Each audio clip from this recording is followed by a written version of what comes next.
अक्सर रोग की शुरुआत वहां से नहीं होती जहां दर्द महसूस होता है।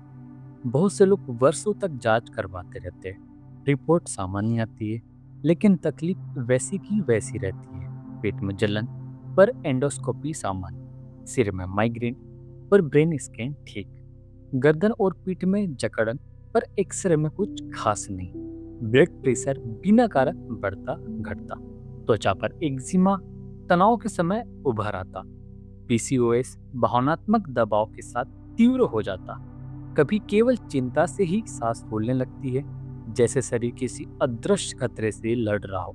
और सबसे दर्दनाक बात क्या होती है, जब डॉक्टर कहते सब ठीक है, लेकिन व्यक्ति भीतर जानता है कि सब ठीक नहीं है। सच्चाई यह है, दर्द कल्पना नहीं होता, यह शरीर की एक वास्तविक जैविक प्रक्रिया होती है। समस्या अंग की कमजोरी नहीं होती, समस्या उस प्रणाली की होती है जो शरीर को संतुलित रखती है। जब नर्वस सिस्टम लंबे समय तक तनाव में रहता है तो शरीर की रेगुलेशन धीरे धीरे बिगड़ने लगती है। पाचन बदलता है, रक्तचाप बदलता है, मांसपेशियां सख्त हो जाती है, हार्मोन असंतुलित होते हैं, नींद टूटने लगती है। जब मन थकता है तो शरीर बोलना शुरू करता है।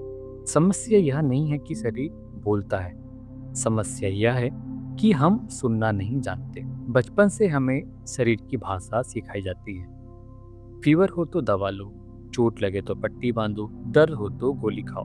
जो दिखाई देता है उसे गंभीरता से लिया जाता है, पर मन में जो चलता है, डर, चिंता, दबा हुआ क्रोध, न कहे गए सब, उन्हें अक्सर महत्व नहीं दिया जाता। हमें सिखाया जाता है रोना कमजोरी है, डर दिखाना कायरता है, थक जाना असफलता है। धीरे धीरे मन अपनी बात कहना बंद कर देता है, भावनाएं भीतर जमा होने लगती है और एक दिन शरीर वही बात दर्द बनकर कहता है। यहीं से साइकोसोमेटिक डिसऑर्डर की शुरुआत होती है। यह बीमारी की कहानी नहीं है, यह अनसुनी भावनाओं की कहानी है।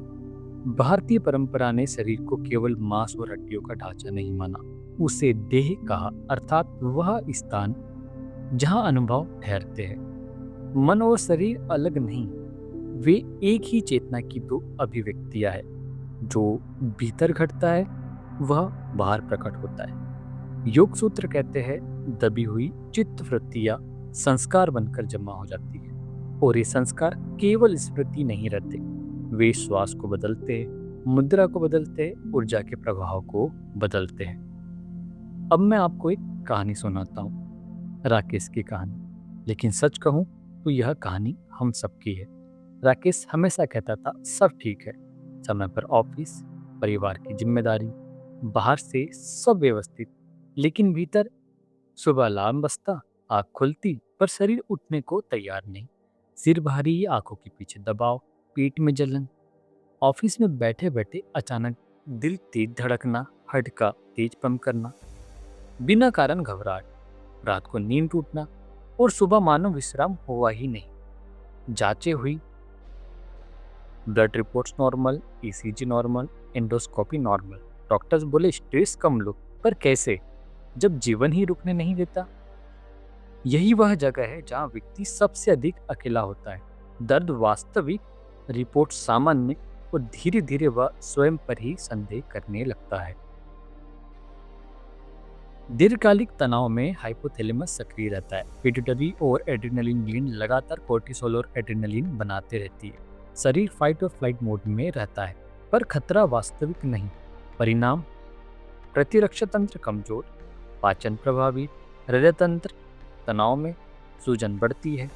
धीरे धीरे यह स्थिति शरीर का नया नॉर्मल बन जाती है और रोग स्थायी हो जाता है। और यह केवल सिद्धांत नहीं है। 2007 में द लेंसेट जर्नल में एक महत्वपूर्ण क्लिनिकल रिव्यू प्रकाशित हुआ। यह अध्ययन फंक्शनल सोमेटिक सिंड्रोम पर आधारित था। इसमें पाया गया कि chronic fatigue syndrome, irritable bowel syndrome यानी आईबीएस, फाइब्रोमाइल्जिया और अनएक्सप्लेन्ड पेन कंडीशंस में अक्सर कोई स्पष्ट स्ट्रक्चरल डिसीज नहीं मिलती, फिर भी सिम्टम्स पूरी तरह वास्तविक होते हैं।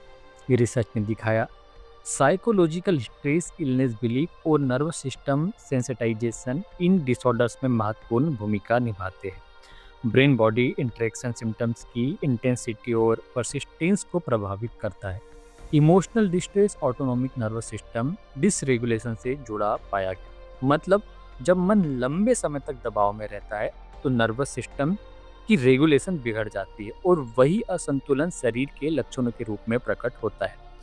यह अध्ययन स्पष्ट करता है कि साइकोसोमेटिक डिसऑर्डर्स काल्पनिक नहीं है, वे nervous system based functional disorder है। साइकोसोमेटिक डिसऑर्डर का अर्थ यह नहीं कि सब कुछ दिमाग में है। इसका अर्थ है मन को सुना नहीं गया।